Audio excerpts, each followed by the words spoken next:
pakai baju kayak daster kayak gitu, nggak pakai daleman kayak gitu, keluar kamar gitu. Mas, ini Mbak Nisa udah mulai curiga nih gitu.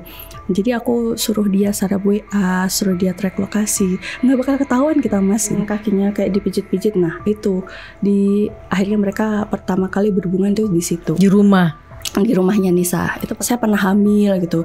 Terus pernah digugurin juga sebelum dia nikah.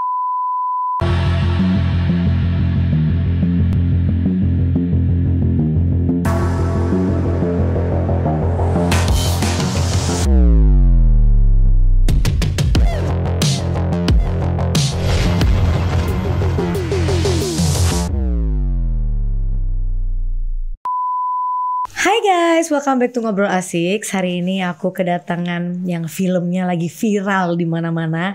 Sampai aku pun nontonnya gregetan banget. Ada Mbak Elis. Hai, Assalamualaikum Bun, apa kabar? Assalamualaikum, baik. Wong Arek Malang ya, ini Arek Mania. Apa kabarnya Mbak? Alhamdulillah baik. Enggak, tadi katanya kecapean. Meriang ya? Lagi meriang. Lagi capean habis roadshow sih semalam, nyampe jam berapa ya? Jam 9. Tapi udah selesai roadshow-nya. Jadi kayaknya emang sisa-sisa tenaga. Terus tadi pagi sempat meriang banget. Terus aku izin ke Mbak Nisa Asli, Mbak, aku mau ke Bunda Ashanti nih gitu. Iya Mbak, semangat ya, titip amanah gitu. Terus Mbak Nisa udah ngomong kayak itu, yaudahlah ya semangat gitu. Masya Allah. Udah kayak capek banget, udah meriang, gak enak badan, tapi semangat. Iya, betul. Karena ini sesuatu hal yang menurut aku luar biasa untuk seseorang mau membuka hal yang mungkin banyak orang yang ngalamin. Banyak yang ngalamin. Jujur ya, aku kenal juga kenal baik gitu orang ya yang punya kejadian yang kayak begini kan? Gitu, ataupun kejadian yang aneh-aneh tuh kan banyak sekitar kita. Bener. Tapi terkadang kita kan menutupi atau nggak berani speak up karena menganggap itu aib kan. Gitu. Jadi nggak ada yang berani speak up. Tapi sejak aku ngangkat konten ini, jadi awalnya kan ini di konten gitu Pun. Boleh aku ceritain nggak? Boleh dong. Gimana? Justru kamu di sini harus bercerita. Jadi awalnya kan Mbak Nisa, maksud aku awalnya tuh aku seorang konten kreator kan yang emang udah sering bikin konten-konten yang relatable. Jadi konten tentang relationship, pasangan, ayah, ibu dan anak, pokoknya tentang keluarga deh. Terus habis itu Mbak Nisa DM. Jadi kita sebut namanya Mbak Nisa ya. Jadi semuanya namanya nama samaran sih. Oke, jadi Nisa ini sebenarnya nama samaran ya. Bukan nama asli ya. Bukan, enggak, semuanya nama samaran. Nisa Aris Rani. Jadi Mbak Nisa ini DM, "Mbak, aku punya cerita nih gitu. Mungkin bisa jadi pelajaran buat orang-orang." Dia langsung to the point. Saat itu DM IG, aku ingat banget. Terus dia bilang, "Ini suamiku ada affair sama adik kandungku sendiri." Jeder. Terus aku kayak, "Hah? Maksudnya gimana?" Aku baca tuh kayak, "Hah? Sama adik sendiri? Kayak gimana Mbak?" gitu. Terus dia ceritain lah kayak gini. Nah saat itu tuh aku lagi bikin konten lain supaya kayak pengen cepet-cepet selesai karena mau ngangkat ceritanya si Mbak Nisa ini gitu. Itu tahun berapa kejadiannya? Tahun 2023. Kejadian di DM-nya kamu? 2023. Kejadian aslinya? Sebelum pandemi sih. Sebelum pandemi. Apa yang membuat Mbak Nisa ini nge-DM ke kamu untuk menceritakan ini tuh apa? Asal mulanya kamu nanya gak, kenapa sih Mbak kok DM-nya ke aku gitu? Karena emang mungkin aku udah biasa ngangkat cerita followers gitu kan. Terus dia percaya sih sama aku kalau aku tuh bisa ngejaga amanahnya dia. Terus dia pesennya cuma satu, pokoknya keep private identitas aku, jangan sampai orang-orang tahu siapa aku, Mas Aris, Rani, Raya, dan keluarga besarku. Itu aja sih. Terus biar orang-orang tuh lebih kebuka matanya, ternyata kejadian kayak gini tuh ada loh gitu. Aku pribadi pun saat baca itu kayak, hah? Kayak gak mungkin. Maksudnya aku bayangin sebagai adik ipar ya, posisinya misal sebagai Rani, kayak gak mungkin lah sama kakak ipar kayak gitu. Tapi ternyata ada. Dan lebih parahnya lagi pas aku angkat konten itu, di komen yang terbuka ya, itu banyak banget yang bilang itu terjadi sama keluarga aku, itu terjadi sama tetanggaku, itu terjadi sama nenek aku juga dulu kayak gitu. Jadi hal kayak gini sebenarnya udah lama banget.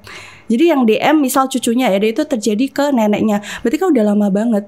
Ternyata ada dan orang-orang nggak berani speak up gitu. Kayak gitu sih. Tapi Mbak Eli sendiri pernah bertemu langsung untuk bikin konten gak sama Mbak Nisa ini? Enggak pernah. Oh gak pernah ya. Kalau jadi ketemu langsung pernah ngobrol, cuman untuk dikontenin enggak. Apa yang membuat Mbak Nisa ini hanya menitipkan cerita tapi dia kayak aku gak mau muncul nih?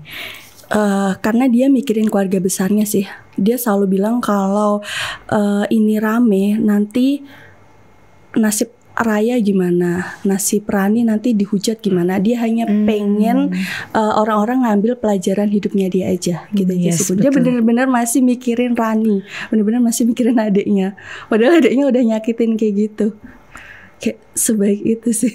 Aku sebaik, wah dia tuh sebaik itu. Tapi anaknya sampai sekarang berarti nggak tahu kejadian ini? Udah tahu.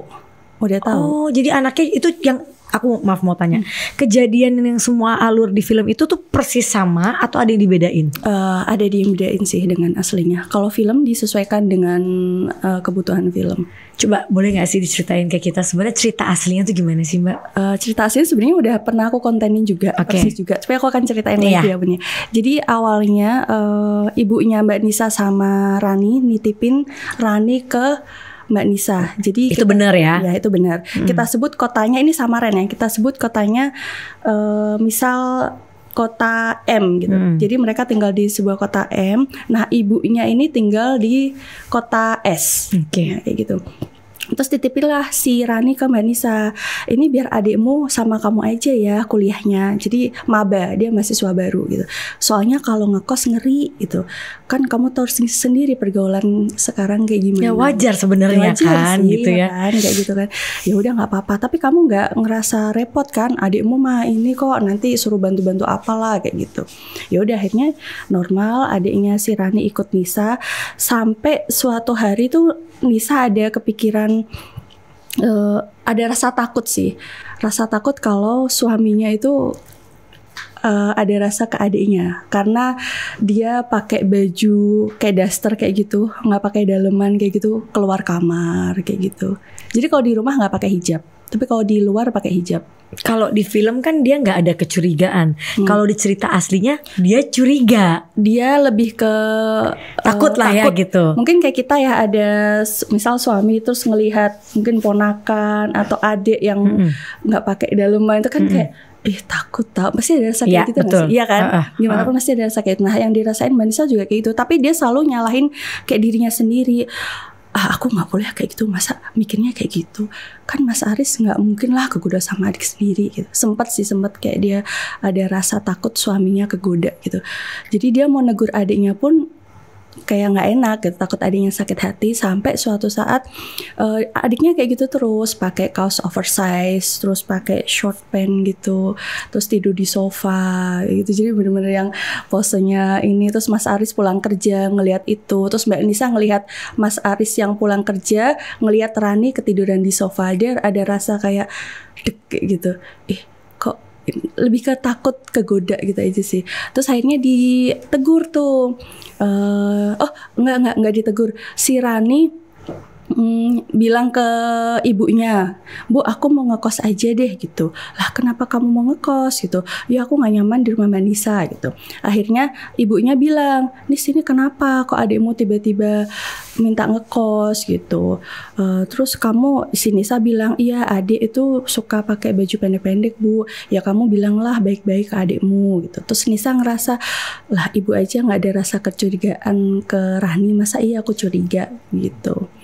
Akhirnya sampai suatu saat kecurigaan itu hilang pas Rani ada orang namanya Yusuf ngedeketin si Rani gitu.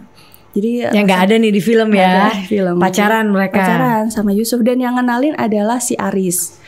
Terus dia bilang, Mas cariin aku dong cowok yang mirip kayak kamu gitu, yang cakep, yang kaya, kayak gitu-gitu. Akhirnya dikenal lah sama si Yusuf itu, dan mereka deket. Nah sejak saat itu rasa curiganya Mbak Nisa, bukan rasa curiga, was-was ya, rasa was-wasnya Mbak Nisa tuh hilang sejak dia deket sama Yusuf itu. Lalu akhirnya sampai singkat cerita dia si Rani dilamar Yusuf terus nikah sama si Yusuf itu. Terus sejak itu Mas Aris berubah lagi. Jadi pas Rani nikah. Jadi sorry maaf. Jadi kalau di film kan, kalau ini berarti aslinya belum ketahuan udah nikah nih akhirnya. Iya, belum ketahuan. Itu belum ketahuan. Belum ketahuan. Tapi sebenarnya affair-nya itu udah dari lama. Iya, jadi pas udah saling menikah lagi, tetap mereka ada hubungan. Tetap, justru makinnya setelah nikah. Jadi karena kalau nikah kan berhubungan kayak gitu kan nggak ketahuan ya, ini anaknya siapa. Karena dia udah nikah kan, udah ada suami gitu. Oke, terus jadi dia nikah sama Yusuf. Nah Arisnya yang mulai kayak berubah gitu. Jadi yang awalnya dia siang-siang pulang kerja gitu, pulang itu enggak lagi. Jadi Mbak Nisa ngerasa kok suamiku berubah ya gitu, kenapa gitu. Terus dia cari tahu, bilang ke adiknya. Dipikirnya ada orang lain ya. Orang lain, tapi udah nggak mikir ke Rani, emang nggak curiga ke Rani karena udah mulai berubah. Terus jatah bulanannya juga udah mulai berubah. Pokoknya berubah lah, pulangnya sering malam, jam 11 malam, sering lembur kayak gitu. Terus ceritalah ke Rani, Ran ini masmu kok berubah ya. Sama si Rani, coba Mbak sadap WA-nya gitu. Diajarin gitu, pasti nanti kalau ada apa-apa ketahuan deh. Terus diajarin cara sadap WA kayak gini. Terus coba track lokasinya gitu, Mas Aris ada di mana, sama cek mutasi rekeningnya, pasti nanti ketahuan deh kalau dia aneh-aneh. Bener tuh, disadap lah WA-nya. Terus dibuka WA-nya nggak ada tuh, nggak ada WA aneh-aneh gitu. Terus track lokasi nggak ada aneh-aneh kok, Mas Aris ya di kantor gitu. Cek mutasi pun nggak ada yang aneh-aneh gitu. Terus dia bilang nggak ada aneh-aneh gitu. Oh berarti aman, Mas Aris nggak kenapa-napa. Itu perasaannya Mbak aja kali gitu. Takut banget tau. Jadi dia cerita ke orang yang salah. Jadi sebenarnya Aris tahu kalau dicurigain gitu. Karena kan dia ceritanya ke Rani, Mas ini Mbak Nisa udah mulai curiga nih gitu. Jadi aku suruh dia sadap WA, suruh dia track lokasi. Nggak bakal ketahuan kita Mas gitu. Ya karena yang ngasih tahu ya pelakunya sendiri. Itu yang bikin aku kayak itu yang bikin kecewanya Mbak Nisa banget sih. Sampai akhirnya si Nisa ini masih nggak tenang kan. Kenapa kok hatiku masih tetap nggak tenang gitu. Ini tapi aku nggak nemu apa-apa gitu. Feeling istri kan kayak gitu ya. Aku nggak tenang. Ini seuzon atau emang gimana sih? Jadi insting itu kan kadang emang beneran ada atau kitanya aja yang overthinking. Dia lebih kayak gitu kan. Karena dicari tahu nggak ada apa-apa gitu. HP udah ditaruh aja, nggak ada gimana-gimana gitu. Sampai akhirnya dia curhat ke temennya, namanya Manda. Man, ini kok aku ngerasa nggak tenang ya, kenapa ya? Terus kata Manda, coba cek ada aplikasi namanya kalkulator gitu, fake kalkulator. Jadi coba cek kalau di HP-nya suami kamu ada nggak aplikasi itu gitu. Jadi itu aplikasi buat nyimpen foto, video, aplikasi di dalam aplikasi kayak gitu. Akhirnya dicek. Ternyata ada 2 kalkulator Bun di HP-nya Aris waktu dia mandi. Ada 2 kalkulator. Si Nisa udah kok ada 2 kalkulator. Terus kata Manda kalau emang satunya kalkulator palsu itu nanti kalau dimasukin 4 angka dia akan ngebuka jadi kayak folder gitu. Jadi misal 1, 2, 3, kalkulator 4. Bener kan bener. Ini kalkulator kedua gitu kan. Kedua, iya. Jadi kalau nggak bener dia udah ya 1, 2, 3, 4 misal sama dengan ya udah sama dengan nggak terjadi apa-apa. Itu kalau password kita salah. Nah itu kan susah kan nebak-nebak kayak kita. Akhirnya dia masukin tuh 4 angka, tak, kok nggak terjadi apa-apa, tapi kalkulatornya kok ada 2 gitu. Ini gimana sih? Terus dia coba lagi 1 angka. Jadi yang percobaan kedua, tak tuh sama dengan dan langsung kebuka. Apa itu tanggal lahir atau apa? Dia nggak cerita sih, cuman dia cerita akhirnya kalau laki-laki nggak akan ingat beberapa password. Jadi password yang dipakai itu aja. Laki-laki tuh kayak gitu. Kita masukkan ini ke iya gak sih? Jadi laki-laki tuh kayak gitu. Kata Mbak Nisa, laki-laki ini gak mungkin ingat beberapa password. Pasti yang dipakai itu aja. Misal ATM, password email, password, pasti itu aja dimasukin. Dan ternyata benar gitu. Pas dia buka ada berapa folder foto, video, terus aplikasi chat itu di situ. Terus pas dia buka itu dia ngelihat foto videonya Rani sama Mas Aris. Udah di situ dia yang bener-bener kayak nggak nyangka banget sih, dia nangis banget di situ. Nah posisinya saat itu Aris mandi, kan dia buka HP-nya Aris kan. Aris mandi, pas Aris mandi terus dia langsung nangis. Ini maksudnya apa? Kenapa kamu kayak nggak ada wanita lain aja? Kamu selingkuh sama Rani kayak gitu sih. Dia bener-bener yang hancur banget saat itu. Terus dia telepon Rani. Ran kesini gitu. Nah Aris tuh mau ngambil HP-nya tuh saat itu. Mana HP-ku tuh? Enggak, kamu mau pukul aku juga aku nggak akan nyerahin HP kamu gitu. Udah, aku telepon Rani sekarang. Terus dia telepon Rani, Ran kesini gitu. Rani dateng lah. Kata Yusuf, kenapa gitu? Ini nggak tahu sih, Mbak Nisa nangis-nangis minta aku ke rumahnya. Kan mereka masih satu kota, masih di kota M gitu. Itu kan. Jadi akhirnya si Rani datang sama Yusuf ke rumahnya Mbak Nisa. Udah punya anak belum ya? Belum, belum. Tapi itu udah ada Raya. Iya, udah ada Raya. Jadi abis itu si Rani langsung dibilang, kamu kenapa kok tega banget sih Dek gitu? Kamu ngelakuin ini sama aku, nangis-nangis gitu. Terus si Rani nggak jawab apa-apa. Dia benar-benar nggak ngomong apa-apa, langsung pergi. Dia pergi pulang ke rumah orang tuanya di S gitu, di kota S itu, kayak gitu. Terus dia pulang, ibu bilang, kenapa Dek? Bu, pokoknya kalau Mas Yusuf tanya jangan bilang aku kesini. Lah kenapa emang gitu? Pokoknya jangan bilang deh kalau aku di sini gitu. Nah ibunya ini feeling pasti ini mertuanya nih, karena Rani suka curhat. Kalau orang tuanya Yusuf tuh nggak begitu suka sama dia, mamanya tuh nggak begitu suka sama si Rani. Terus dia telepon tuh ke ibunya Rani, Bu, kalau ada apa-apa jangan campurin urusan anak-anak kita dong. Ini Rani sampai pulang ke rumah nih, ibu apain kayak gitu. Gitu tuh sampai ibunya bilang, oh berarti ibu nggak tahu apa-apa ya? Jangan-jangan ibu juga nggak tahu kalau Nisa juga pergi. Jadi pas kejadian itu Nisa langsung packing barangnya, terus dia pergi ke hotel. Jadi dia nggak lari ke rumah orang tuanya, dia nggak pengen ibunya tahu. Jadi kayak dia, ya udahlah aku keep aja dulu. Bisa kayak gitu kan, kalau ada masalah kita kayak jangan sampai orang tua tahu. Beneran. Jadi biar aku selesaiin dulu. Nah itu dia pergi ke hotel sama Raya. Terus ibunya bingung, Nisa pergi, ibu nggak tahu kan, coba deh tanya ke anak ibu gitu, ada apa dia sama Aris sampai Nisa pergi gitu. Kata mertuanya si Rani. Oh my god. Kayak gitu. Terus akhirnya dia tanya si Rani, terus Rani cuma diem, berarti iya kan, itu kamu beneran deh ini ada apa sama Mbak Nisa, maksudnya apa gitu, kamu sama Aris ada apa gitu. Terus diem aja. Terus ibunya nangis loh. Berarti benar deh kamu ada apa-apa sama masmu. Itu masmu sendiri loh, kakak iparmu gitu. Dan itu kakak kamu sendiri. Kamu kok tega? Ibunya tuh ngerasa gagal. Apa ibu pernah ngajarin kamu kayak gini gitu? Kamu udah kayak ngebunuh ibu, kamu bikin malu ibu kayak gitu. Terus di mana sekarang mbakmu gitu? Dia ibunya nangis-nangis terus nyari si Nisa. Nah, yang tahu Nisa itu cuman si Manda, temennya Nisa itu tadi. Sampai akhirnya semua orang nyari Mbak Nisa. Yusuf, Aris, semuanya nyari Mbak Nisa, akhirnya ketemu di hotel. Datanglah ibu dan Aris, Yusuf ke hotel itu. Jadi sama nyamperin Mbak Nisa tuh tadi. Terus Mbak Nisa sempat marah sama Manda, kok kamu kasih tahu ibu sih gitu. Semua orang nyariin kamu nih gitu. Kalau ibu tahu dia lebih sakit daripada aku gitu. Dan ibunya juga kayak minta maaf, maafin ibu gagal, maafin ibu ya, kayak gitu-gitu sih. Terus singkat cerita mereka pulang, terus diselesain lah. Ayo kita selesain aja karena Rani nggak ada di sini. Mari kita pulang ke kota S gitu. Ya udah mereka pulang, terus didudukin bareng-bareng sama si Nisa. Misalkan Nisa itu masih kuat loh dengan kondisinya kayak gitu, tapi dia masih kuat nyelesain masalah gitu. Itu yang kuatnya Mbak Nisa tuh bener-bener wah itu jadi pengen ketemu orangnya. Iya kan, kayak bener-bener yang sekuat itu. Jadi udah kita selesain sekarang, terus pulanglah ke kota S tuh mereka.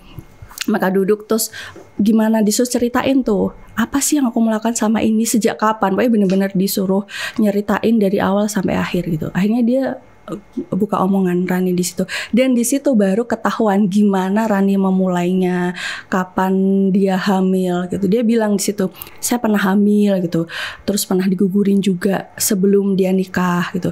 Terus awal mula dia hubungan sama Aris kapan, semuanya diceritain di situ. Kapan? Jadi dia emang dari awal emang udah kayak ada rasa deg-degan gitu sama Aris Bun. Jadi karena sering berduaan kayak gitu-gitu. Terus kalau ada tugas dia minta tolong si Aris gitu. Dia udah mulai ada rasa deg-degan. Dan ciuman pertamanya juga dikasihnya ke Aris gitu. Jadi waktu dia benerin laptop, semua yang pertamanya pokoknya sama dia, sama Aris. Sampai suatu saat dia pernah, kan setelah ciuman itu dia pernah jatuh dari motor, pulang-pulang kakinya sakit, itu di rumah cuman ada Aris. Terus kayak, kamu kenapa kaki? Iya aku habis jatuh dari motor pulang kuliah kayak gitu kan. Terus dibenerin kakinya kayak dipijit-pijit. Nah itu akhirnya mereka pertama kali berhubungan tuh di situ. Di rumahnya Nisa. Itu perkali berhubungan badan ya di situ, sampai keluar darah. Dan dia bilang ke Nisa itu adalah darah haid. Terus yang nyuci spraynya itu Nisa. Itu sih yang bikin kayak sakit banget gitu. Jadi kamu kenapa dek? Kok jalanmu kayak gitu gitu? Iya aku habis jatuh dari motor. Ini aku mau cuci spray mbak. Spraynya kena darah haidku. Maaf ya. Oh nggak apa-apa kamu istirahat aja. Ini biar mbak aja nyuci spray kamu. Dan ternyata itu spraynya ada spray ini. Dia hubungan pertama kali sama si Arisnya itu kayak. Jadi semuanya dibuka satu itu sih. Sakit banget sih. Terus yang kan Aris punya mbak namanya Mbak Rohmah. Mbak Rohmah juga sebenarnya udah pernah mergokin Aris sama Rani cuman kayak gitu di rumahnya Aris. Tapi Mbak Rohmah diem aja. Terus Mbak Rohmah sebenarnya juga kayak pernah nanya-nanya ke Nisa gitu. Nis, Rani emang orangnya kayak gimana sih? Oh dia baik kok mbak, dia gak pernah neko-neko gitu. Dia pernah cuman gak gitu? Kayaknya sih enggak ya mbak, soalnya ibu sama bapak tuh, bapaknya waktu masih ada tuh emang orang yang kayak strict parents gitu. Kita pulang maghrib aja kayak gak pernah gitu. Terus Rani juga gak pernah pacaran gitu. Jadi sebenarnya Mbak Roma kayak sering ngasih kode gitu. Terus dia nanya, Nis kamu pernah gak sih buka-buka HP suami kamu gitu? Buka-buka HP Aris gitu. Soalnya sekarang banyak tau perselingkuhan kayak gitu. HP-nya Mas Aris mah aman mbak, isinya kerjaan semuanya. Jadi emang dia sebenarnya Mbak Roma sering ngasih kode-kode kayak gitu. Aku ya juga ngomong dong mbak. Alasannya iya, aku tuh gitu. Aku nggak tahu alasannya dia kenapa kok dia nggak langsung ngomong aja. Aku juga nggak tahu sampai tapi sekarang. Kadang-kadang mungkin takutnya gini, kalau ngomong nanti mereka udah baikan. Iya benar. Mungkin ya. Akhirnya kita yang kena. Jadi kadang-kadang gitu, kan iya. gitu ya. Kadang-kadang kita di posisi yang pengen ngomong gitu, tapi aduh nanti kalau mereka baikan terus malah akhirnya kita yang dimusuhin gitu. Kita yang dimusuhin, mereka udah baikan. Mereka udah baikan. Tapi kan kalau ini kandung ya. Iya kakak kandungnya, Mbak Roma kan mbak kandungnya. Jadi emang dia yang emang udah tahu. Nah pas si Nisa tahu lewat kalkulator itu dikiranya Mbak Roma yang nge-spill ke Nisa. Si Aris marah ke Mbak Roma, Mbak maksudnya gimana sih pengen hancurin hubungan aku ya gitu. Nisa ini tahu gitu. Terus Mbak Roma kaget, hah enggak bukan dari aku gitu. Itu akhirnya Mbak Roma juga minta maaf sih ke Mbak Nisa. Ya maafin aku ya, udah dari dulu udah tahu tapi nggak ngomong ke kamu. Tapi jawabannya Mbak Nisa benar-benar bijak. Dia nggak nyalain Mbak Roma. Dia bilang Rani sama Aris tuh udah sama-sama dewasa Mbak gitu. Jadi bukan salah Mbak Roma. Iyalah. Mereka harusnya tahu kalau itu hal yang benar atau enggak. Gitu kayak harusnya mungkin itu orang yang bijak. Iya kan kita mungkin kecewa. Kenapa kamu nggak ngomong? Mungkin orang normal bakal kayak gitu ya. Aku sih mungkin aku pribadi bakal harusnya kamu ngomong dong gitu. Mbak Nisa enggak. Dia awal mungkin kita mau ngomong. Tapi setelah kita ngobrol orang-orang terdekat gitu, terus kita mikirin lagi ini akan ngancurin rumah tangga orang atau apa, pasti jadi kayak gitu sih. Pasti kita hanya mendoakan semoga ketahuan sendiri gitu kan. Tadi kata Mbak Rohmah, aku udah ngasih kode-kode sini tapi aku bener-bener nggak bisa, maafin aku dia bilang kayak gitu. Terus pas itu udah ini kan rame ya, jadi teman-temannya Mbak Nisa tuh udah pada tahu. Terus ada lagi temennya tuh yang chat, Nis maaf ya aku tuh pernah ngelihat Aris sama Rani itu di kayak coffee shop gitu, keluar coffee shop berdua gitu. Awalnya aku kayak ngerasa ini kok suaminya Nisa kan sama adiknya gitu. Mereka tuh gerak-geriknya kayak aneh gitu masuk mobil. Tapi dia juga baru berani speak up pas udah ketahuan. Ya nggak mungkin ketahuan gitu. Jadi si Aris sama Rani juga sebenarnya kayak nge-mall berdua kayak gitu go public itu sering tau Bun. Jadi kayak misal mereka nge-mall bareng. Nah si Aris masuk ke toko gitu ya, itu mereka kayak jauh-jauhan. Nah nanti misal Rani mau beli itu, nanti yang bayar Aris kayak gitu-gitu. Jadi pas ininya tuh kayak berjauhan, nanti pas bayar deket, terus nanti kayak pisah lagi kayak gitu. Parahnya mereka berani go public. Dan mereka emang kayak udah merencanakan hidup bareng. Pas masih belum ketahuan ya, merencanakan hidup bareng tapi nunggu kesalahannya Mbak Nisa sama Yusuf. Jadi nunggu kesalahan mereka, baru mereka nanti kayak ngajuin gugat cerai atau gimana gitu. Jadi emang sebenarnya jadi ini bukan hilaf, jahat. Sebenarnya emang ada rencana. Gitu. Iya, kan kadang mungkin hilaf gitu, tapi hilaf pasti ada gitu ya. Tapi kalau ini sih jahat ya. Iya, gitu. Jadi emang karena dia nunggu timing Yusuf dan Mbak Nisa ngelakuin kesalahan dulu kayak gitu. Kan Rani selalu mendesak, ayo kapan kita berumah tangga, kapan kita memulai. Aku pengen hidup sama pengen ketawa denger sama aku pengen hidup sama kamu. Dari gitu. Ibunya apa tanggapannya? Ibunya Mbak Nisa. Ibunya Mbak Nisa kan akhirnya meninggal. Jadi bener. Itu benar. Jadi akhirnya kita balik lagi kan, itu udah ketahuan cerita di forum, udah ketahuan semuanya. Terus ibunya sakit karena Rani kayak gitu. Rani ini anak kesayangan ibunya banget Bun, dari kecil. Jadi kayaknya ibunya sakit karena kecewa anak kesayangannya ternyata yang paling nyakitin beliau, kayak gitu sih. Terus dia ngusir Rani, pergi ibu, nggak sudi punya anak kayak kamu. Akhirnya Rani pergi beneran. Dia pergi, dia ngilang dari keluarga besar, dia keluar dari grup ibunya keluarga besar. Sakit, stres. Jadi akhirnya ibunya sakit terus kena demensia. Dan yang ngurusin itu Mbak Nisa. Jadi Rani pergi, jadi ibunya tuh selalu kayak kilas balik masa kecil gitu. Yang diingat hanya memori-memori dia waktu anak-anaknya kecil. Misal, ibu ini baru punya rezeki nih, ayo kita beli martabak di alun-alun. Bapak panggil Nisa sama Rani, yuk kita beli martabak nih. Ini ada bolang-baling kesukaan si Rani nih, kayak gitu. Ini ada martabak kesukaan si Rani gitu. Kalau enggak, Mbak adik kamu mana? Dia belum pulang nih, udah mau maghrib. Coba jemput Mbak, kayak gitu-gitu. Jadi itu yang bikin Mbak Nisa kayak, aku ini korban loh Bu, tapi ibu inget tuh selalu masa kecilnya si Rani gitu. Jadi pas ibunya inget lagi di yang udah normal lagi, dia selalu minta maaf ke Mbak Nisa, nangis lagi. Jadi suka tiba-tiba lupa, terus suka nangis kayak gitu. Maafin ibu ya Mbak, maafin ibu kayak gitu. Rani itu udah nggak anak ibu, maafin ibu. Terus habis itu dia sakit lagi, drop lagi kayak gitu. Aku kan nonton film ini sama Aurel kemarin ya. Terus kita tuh membahas gitu karena semua punya anak cewek, punya adik cewek dan lain-lain. Kita bahas kayak, Kak, kalau ngelihat keadaan ini kan apa salah dari orang tua sehingga salah satu anak, tapi kan ini yang disayang adalah Raninya kan ya, harusnya yang jealous Nisa dong. Udah Rani lebih disayang, apa kok yang mau diambil yang punya kebalikan gitu. Kayak kemarin kita ngobrol, Kak, berarti kita kalau anak-anak tuh nggak boleh ada yang lebih disayang atau apa, apalagi cewek-cewek gitu kan, harus lebih, kita jadi ngebahas itu gitu. Tapi ini kan harusnya kayak kalau Nisanya lebih disayang, Raninya harusnya jealous. Udah dia lebih disayang, dia dapat suami kaya, dapat apa. Kalau ini kan dia udah anak paling kecil, dimanja, disayang. Jadi itu nggak bisa dilihat dari situ ya. Sebenarnya lingkungan sih. Jadi si Rani itu dari dulu emang nggak suka sama Mbak Nisa. Terus dia juga speak up di situ. Itu nanti ada setelah ibunya sakit, si Rani baru speak up. Rani balik lagi gitu. Jadi terus si Nisa nyari-nyari tahu, ini kok ibu keadaannya makin parah. Mungkin kalau Rani muncul lagi, anak kesayangan muncul lagi, akan mungkin ibu berbeda. Akan sembuh, kayak itu keadaannya lebih baik. Akhirnya Mbak Nisa yang biasanya nggak pernah upload apa-apa di media sosial, kali ini upload kondisi ibu cepat sembuh gitu. Maksud dia biar Rani ngelihat, entah itu pakai fake account, akhirnya dia kayak gitu terus tuh Bun, kayak gitu terus sampai akhirnya seminggu kemudian Rani muncul lagi. Dan itu juga nggak ada yang tahu Rani kemana sih. Mbak Nisa juga nggak cerita. Akhirnya Rani muncul lagi dan ternyata juga walaupun Rani muncul, ibu juga tetap nggak baik-baik aja.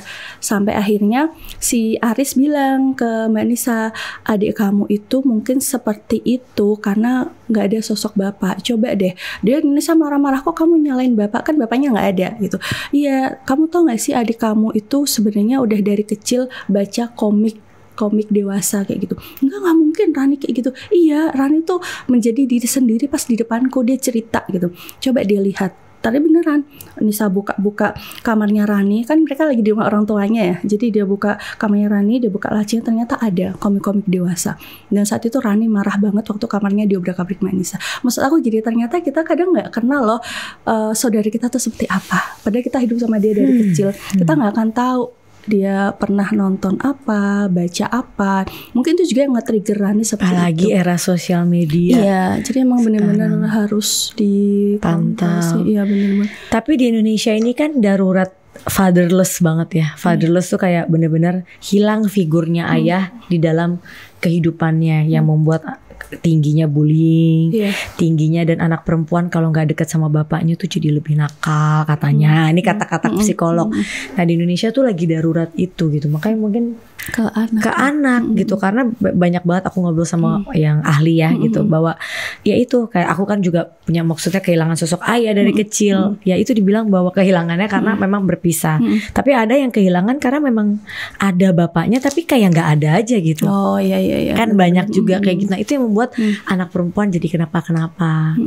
katanya. Nah mungkin ini kan juga kebuka juga nih ya dengan kayak gitu. Dia kayak kekurangan sosok, kehilangan sosok ayah itu. Terus dia akhirnya waktu Mbak Nisa buka lacinya tadi kan si Rani marah. Dia baru mengungkapkan kalau dia tuh nggak suka Mbak Nisa dari dulu gitu. Aku tuh udah nahan-nahan nggak ngomong ini gitu. Aku tuh sebenarnya benci banget sama kamu gitu. Dari dulu orang-orang banding-bandingin kita. Kamu ibu peri yang semua orang kayak muji-muji kamu dan kamu menikmati itu gitu. Mereka misal di sekolah yang sama gitu. Mbak Nisa sekolah di SDA. Nah Rani pasti namanya orang tua dimasukin di sekolah yang sama kan. Itu guru-gurunya kayak suka, kamu adiknya Nisa ya. Nisa mah dulu pinter kayak gitu. Nisa dulu berprestasi gitu. Dari SD, SMP aku selalu dibanding-bandingin kayak gitu. Kalau kita pergi bareng-bareng, semua orang pasti bilang, oh ini adiknya kok beda sama mbaknya cantik. Dan kamu menikmati itu gitu. Kamu senyum-senyum, kamu gak mikirin perasaan aku gitu. Jadi aku kayak kadang mungkin kita nggak sengaja suka ini adik kakak ya gitu. Ternyata mungkin kakaknya cantik ya, harusnya kan. Nah itu tuh yang aku paling gak boleh. Iya kan gak boleh kayak gitu. Itu yang mungkin aduh ini kok lebih cantik, ini kok lebih pintar. Basa-basi kayak gitu tuh kayak gak penting banget, banget. Jadi itu ternyata juga yang nyakitin Rani. Dan kamu dengan menikmati itu gitu, kamu senyum-senyum Mbak Nisa jadi makin nangis merasa bersalah. Jadi kalau dunia itu nggak selalu berputar di deket kamu, kata Sirano kayak gitu. Sekarang kamu rasain sendiri kan karmanya gitu. Mas Aris mau yang ambil punya aku, dia jadinya gitu. Mas Aris yang nyaman sama aku. Dan kamu tahu nggak sih Mas Aris bilang aku itu 10 kali lebih hot daripada kamu gitu. Jadi Mbak Nisa kayak sakitnya di situ, di maksudnya hubungan ranjang dibawa-bawa ke situ gitu. Kamu ngerasa nggak sih Mas Aris tuh secinta itu sama aku? Aku tuh dibilang racun yang nggak ada obatnya kayak gitu-gitu. Bener-bener aku tuh bisa dieksplor kayak gitu-gitu sih Bun. Kayak dia bener-bener yang ngungkapin kebenciannya sama Mbak Nisa. Mungkin dia lebih ke sibling rivalry itu ya, yang persaingan antar saudara. Dan ini berbahaya banget sih, makanya kayak ya tadi itu kadang-kadang orang-orang tua kita yang zaman-zaman dulu kan suka, kok ini anaknya cantik banget, kok yang ini beda, kok ini itu tuh menyakitkan loh gitu. Itu dari kecil dia di alam bawah sadar kita tuh kita pasti dibandingin, tinggal nunggu kapan jiwa jahat kita keluar. Nah itu tuh kayak gitu sih, aku ngelihatnya juga kayak gitu. Jadi itu jahatnya dia akhirnya keluar kayak gitu. Jadi semua manusia sebenarnya punya sifat persaingan ya. Ada yang keredam, ada yang suatu saat bisa keluar, ada yang memang ketutup karena dia baik aja gitu. Wah ini bagus sebenarnya. Film ini ya, aku tuh seneng banget sama podcast, atau aku seneng nonton film yang based on true story gitu. Karena banyak banget hal yang bisa aku ambil. Jujur dengan film ini, kayak suamiku pulang, mulai tau kamu punya aplikasi kalkulator kan? Iya kan satu. Kedua, kita nggak bisa merasa aman. Ada kata-kata di film itu yang bagus banget. Apa katanya? Badai yang paling berbahaya adalah yang tidak kelihatan tanda-tandanya. Ya justru kayak gitu kan. Karena biasanya kita mencurigai orang luar, bajunya misalnya apa? Jangan deket-deket. Ternyata kita justru yang paling paling membahayakan. Iya itu. Makanya judulnya juga aku ambil dari hadis kan, ipar adalah maut gitu. Karena ya seperti yang dibilang Rasulullah, kalau kita melihat kan orang lain yang bukan mahram itu yang menurut kita kayak ini ancaman nih gitu. Tapi sebenarnya ya ipar sendiri itu juga artinya ipar tuh sebenarnya keluarga gitu loh. Dan dari zaman Nabi aja udah bisa bersabda begitu kan. Gitu. Artinya ya kok kita tidak menginikan bahwa Nabi aja ngomong gitu kan, pasti ada sesuatu di baliknya. Jadi gitu. Ipar kan bukan mahram yang kita tuh harus membatasi, ada batasan-batasan berinteraksi, yang mana sebenarnya nggak boleh bersentuhan, yang mana harus tetap menutup aurat di depan ipar. Nah itu yang mungkin kebanyakan orang nggak tahu ya. Kalau kita kumpul keluarga besar, yaudah buka aja kerudung, tuh dia ipar udah aku anggap keluarga sendiri, kebanyakan kayak gitu. Dan aku harapannya juga di film ini banyak yang terbuka matanya kalau ya ipar bukan mahram, yang emang kita harus tetap menjaga aurat, tidak bersentuhan, atau interaksinya ada batasan-batasan interaksi. Ya mungkin jangan berduaan. Iya tadi kayak rasa iri kita terhadap nggak usah adik kakak, terhadap ibu. Kadang ada kan anak ngerasa ibunya lebih cantik daripada dia. Iya. Ada. Akhirnya juga ada lagi waktu itu aku podcast yang suaminya hubungan sama ibunya. Iya. Ya, terus bapaknya mana? Jadi nggak peduli mau kandung mau enggak. Iya, sekarang ya emang ya tadi jaga Bener-bener sebelum menjaga. terjadi karena orang semua punya sifat jahat, kayak gitu. punya sifat kepingin memiliki punya orang lain, punya sifat iri itu ya. Aduh, yang ini kita bagus nggak banget nyangka film. sama sekali ternyata juga kesempatan itu tuh ada gitu betul. kan. Dan banyak yang ngalamin Bun, kayak itu banyak banget yang ngalamin. Jadi kayak habis itu speak up banyak banget yang ngalamin. Nenekku juga ini hasil kayak gitu. Dan ada juga yang bilang aku juga jadi posisinya Raya gitu. Jadi bapakku juga nikah sama tanteku sendiri kayak gitu. Banyak banget yang ngalamin kayak gitu. Aku mau nanya, bagaimana nasib mereka semua saat ini? Nisa, Kabar-kabarnya mereka nih, Mbak Nisa kemana, Mbak Rani kemana, Mas Aris kemana? kalau Mbak Nisa masih sama Raya sih, belum nikah lagi. Kalau Mas Aris yang aku tahu terakhir dia kayak ikut komunitas Islam kayak gitu. Oh, Terus tobat dia. Ya, bisa dibilang kayak gitu sih. Aku nggak tahu ya. Semoga ya. Jadi bisa dibilang kayak gitu. Terus dia resign dari tempatnya. Sekarang kayak usaha kuliner kayak gitu. Kalau Mas Arisnya, kalau Mbak Nisa punya all shop. Dan Raninya terakhir ini di Jakarta sih. Wah, rapat. Masih di Jakarta dan dia udah mungkin juga nonton udah filmnya Bun kemarin. Kamu tahu dari Mbak Nisa, karena aku masih komunikasi Oh, tuh sama mereka Mbak udah Nisa. kontekan sekarang. Kontekan terus. Mbak Nisa tuh Sama- sama Rani. Care banget sama Rani. Ya namanya gimana? Iya. Ya, itu yang paling gak enak kan. Mau gimana ya itu bapak, mau gimana itu ibu, mau Iya. gimana itu adik Dia kakak. selalu bilang ke Ada aku kayak nyakitin gitu. loh. Iya, dia selalu bilang gimana pun kalau Mas Aris kan orang lain gitu. Aku kehilangan dia ya udah. Tapi kalau Rani kan enggak. Aku nggak punya siapa lagi gitu. Ibu bapak udah nggak ada, yang aku punya cuman Rani, yang mana itu emang sedarah sama aku dan aku nggak mungkin benci dia, nggak akan bisa gitu. Apa tanggapannya katanya abis dia nonton? Mbak Nisa cuman kasih emot senyum gimana Mbak, terus kasih emot senyum 2 gitu aja sih. Aku nggak tahu maksudnya gimana. Cuman Rani udah nonton nih gitu Mbak El gitu. Terus gimana Mbak? Dia cuman kasih emot senyum gitu aja. Nggak tahu, aku bayangin Rani nonton terus di samping-samping dia pada Ya kan orang nggak tahu itu dia pasti kan. Iya sih. Karena Mbak Nisanya baik Nisa juga lah baik banget, ketika dia baik nggak banget, mau ya. menunjukkan juga siapa dia ya. Tapi artinya aku mau tanya sebelum ke pertanyaan yang lain. Kok bisa akhirnya dijadikan film ini gimana kemarin? Oh, jadi cerita itu kan viral banget lintas media sosial. Jadi viral di Facebook, IG, TikTok. Jadi viralnya tuh di sosmed dulu. Sosmed dulu. Ya, Itu oke. tahun kemarin sih, Maret 2023 viral banget. Terus sampai ada beberapa PH. Jadi sebenarnya ada beberapa PH yang ngubungin. Terus ada beberapa penerbit juga yang ngubungin. Nah, awalnya Mbak Nisa nggak mau ini dijadiin film. Jangan Mbak, takut heboh nanti gitu. Takut nanti keluargaku kena gitu. Takut nanti jadi huru-hara gitu. Akhirnya ya udah. Tapi pihak PH masih tetap ayo kita nanti ini deh bisa diomongin lah maunya Mbak Nisa gimana. Terus aku bilang ke Mbak Nisa, Mbak ini nanti gimana kalau identitas tetap dirahasiakan kayak gitu. Terus akhirnya setelah dia pikir kayak ini nggak apa-apa, emang mungkin ada hal baik yang bisa diambil dari sini, ya udah nggak apa-apa. Dengan satu syarat itu identitas harus tetap dirahasiakan. Akhirnya aku ngomong kan, oke, ya udah kita akhirnya di istihoroh. Terus mau yang mana nih Mbak PH-nya, kan ada berapa PH. Terus akhirnya aku sama dia, kalau yang ini gimana Mbak, MD. Akhirnya kita ya udah pilih MD itu dengan satu syarat tetap rahasianya harus rahasia gitu sih. Setelah filmnya tayang, apa Mbak Nisa komentarnya gimana? Aku cuman nanya sih kemarin, Mbak Nisa udah nonton belum Mbak? Udah itu. Terus aku kayak nggak berani aku bertanya-tanya. Oke, aku ya udah, yang penting beliau udah nonton sih. Takut ke trigger atau gimana nggak ya? Udah berapa penonton sih sekarang? Kemarin terakhir 2 juta terakhir update sih aku yang aku dengar 23.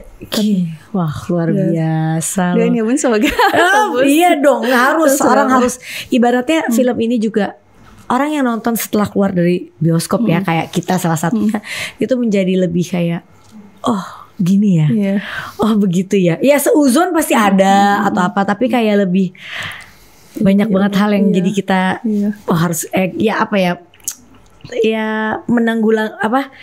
apa namanya tuh mencegah lebih baik daripada udah kejadian, bukan mengobati, ya kan? Karena budaya kita juga menormalisasi itu kan, malah dianggap baik kalau saudara dititipin ke saudara. Ya kan orang tua kan biasa gitu. Ya udahlah daripada adik kamu ngekos, ya gitu kan, benar itu. Jadi daripada adik kamu ngekos lebih bahaya, tapi ternyata justru lebih membahayakan kalau dia dititipin ke anaknya yang satunya. Kayak gitu, lebih pengen orang-orang tua tuh, mungkin kita juga Anda sebagai orang tua biar lebih aware, ternyata hal kayak gini bisa aja terjadi loh. Jadi kita bisa mencegah sebelum itu terjadi gitu. Betul. Tapi kamu sendiri merasa puas gak sih? Maksudnya ini berawal dari kamu dapat curhatan, terus ini dijadikan film, terus banyak orang yang mendapatkan apa ya, manfaat dari film ini juga gitu. Kamu perasaannya gimana? Seneng sih, dan harapannya itu semoga ini nggak cuman film yang sekedar film aja, lebih ke orang-orang lebih terbuka matanya. Itu kayak campaigns gitu sih, aku nganggapnya ini kayak campaigns biar orang lebih aware hal kayak gini tuh ada, dan emang itu udah sabda Rasul dari dulu kan, berarti emang ada sesuatu kan, emang kalau Rasulullah ngomong kayak gitu berarti emang kan ada sesuatu yang ada pelajaran yang bisa diambil kayak gitu sih. Seneng banget.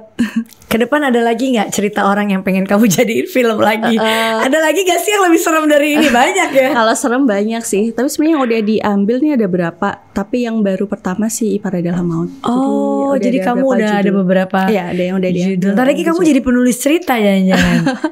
Aku nulis novel juga sih. Kamu nulis novel juga.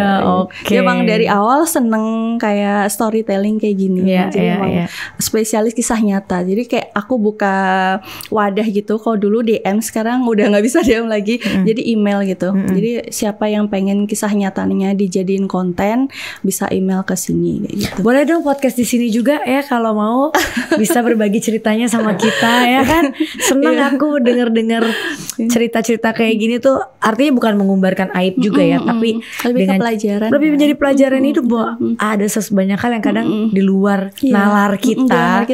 Tapi ya ada gitu. Dan aku pribadi juga kayak baru ngelihat cerita-cerita itu juga lewat cerita followers. Oh ternyata ada gitu. Sampai aku tuh kayak baru mengenal istilah-istilah juga dari followersku gitu. Misal ada istilah VCS, aku benar-benar baru tahu dari followersku. Apa itu VCS? Video call gitu. Oh, itu aku bener-bener baru tahu. Terima kasih infonya apa lagi. Jadi kayak bener-bener kayak gitu kan, baru tahu itu apa Kak. Aku sampai nanya, itu apa sih VCS? Itu Kak video call. Jadi suami aku sering video-video kayak gitu. Terus istilah-istilah banyak, kalau misal kalkulator kayak gitu. Terus ini aku belum cerita ya. Tadi chatnya si Aris sama si Rani itu via Telegram. Makanya dia di Sadap WA-nya nggak ada. Dan Telegramnya waktu di search itu namanya tuh nggak ada. Misal kalau kita search Telegram teman di kontak kita kan ada ya. Kalau dia pakai Telegram itu tuh nggak ada. Jadi dia pakai private Telegram gitu. Oke. Kita harus lebih pinter ya kan. Kita jangan mau dibodoh-bodohi. Cuman kadang ngeri juga ya, takut ngelihat kenyataan itu ternyata pas dicari-cari ada. Kenapa gitu. Aku nggak pernah mau buka-buka gitu? Aku mending nggak tahu ya. Nggak tahu deh gitu. Ya. Kayak nggak siap gitu kan. Dan Tuhan pasti ngasih tahu suatu saat kok gitu. Jadi ya tapi bagus banget Mbak Elis. Terima kasih untuk udah hadir ke podcast aku, udah menceritakan, dan aku yakin aku aja yang nonton banyak banget hal yang aku mungkin nggak bisa cerita di sini yang bisa membuat aku untuk kayak oh ini kayak gini ya, oh ini begini ya, oh ini begini ya, dan banyak banget mungkin orang yang nonton juga jadi bisa lebih hati-hati gitu. Dan quotesnya itu tadi bagus banget. Kita badai yang lebih menakutkan, berbahaya adalah yang tandanya tidak kelihatan. Terima kasih udah datang ke podcast aku. Semoga kita bisa podcast lagi nanti dengan cerita yang lain ya. Banyak slotnya. Banyak slotnya ya. Dan pokoknya sukses selalu. Dan semoga filmnya booming. Tambah booming lagi. Semoga tembus berapa? Tembus 10 juta. 10 juta lah ya. Amin. Thank you. Oke guys, banyak banget cerita. Dan kalian wajib nonton film ini. Kenapa? Karena menurut aku ya nonton aja deh. Nanti baru kalian akan bisa menyimpulkan sendiri dari yang kalian tonton. Thank you for watching. Jangan lupa like, comment, and subscribe. Bye.